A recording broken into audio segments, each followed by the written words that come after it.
It was the first home game of the season for the Nittany Lions, and the energy in Pagula Ice Arena was electric from the very beginning. Senior Chris Funke started just his 7th career game and his first since last December. I tell you what, in terms of his value to this program and to this team is immense. The first period was scoreless, but that all changed at the start of the second.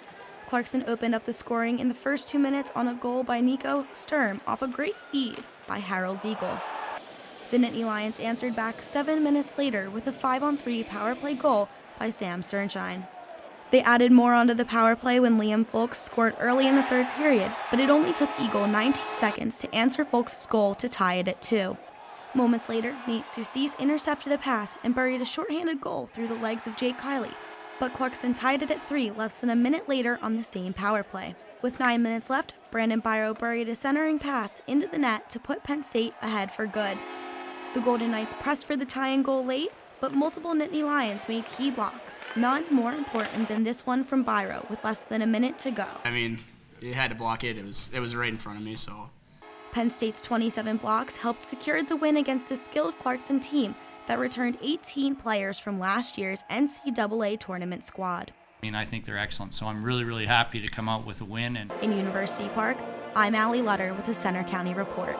Freshman Penn State student Kyle Canillo can usually be found in his East Hall's dorm room, but this week you'll find him in a tent at Nittanyville. This community has really become my family, and I've been able to, get great seats, but I've also been able to do really fun activities. Despite camping out all week before Saturday's football game, Kyle goes about his daily routine, attending classes and doing homework. That means studying for an upcoming exam outside the stadium. I wouldn't miss this for the world. Obviously, academics do come first, but whenever I do have free time, I'm happy to come down to Nittanyville. Canillo says he's had fun with the activities so far, but his favorite was a dunk contest with the basketball team. And that's not all that happens during the week. There are visits from the football team, the Lionettes, and the Blue Bands. We try to go over each night to let these guys know how much we appreciate them. There's even a trash can football tournament. Nittanyville is actually a student organization, and Mitchell Hatula says his experience as an officer has been exciting, but he does have a favorite part of serving on the board. Being behind the scenes, making all the magical moments happen, being there on game day early, and just, like I said, being part of the magic. He says a big turnout for Nittanyville is important for every game, but especially this one. For these big games, we need to be loud, we need to be shaking the field, we need to make it difficult to play here. These campers will be in the front rows of the stadium tomorrow, leading what ESPN has called the best student section in the nation. In University Park, I'm Allie Lutter for the Center County Report. The scoring was high in Pagula Ice Arena last weekend, and so were the emotions. The 6th-ranked Nittany Lions split the series with the Arizona State Sun Devils, winning Friday and losing Saturday. 3 Nittany Lions were able to find the back of the net, but this goal from Evan Barrett was SportsCenter top 10 special.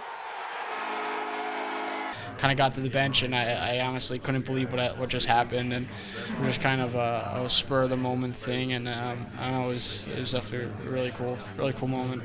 After Saturday's game that ended with a breakaway overtime goal for the Sun Devils, senior captain Chase Berger said the team wasn't sticking with their identity during the entire 60 minutes, and it showed. So yeah, the loss sucks, but it's a long season at the end of the day. If we learn from this loss, that's all that matters.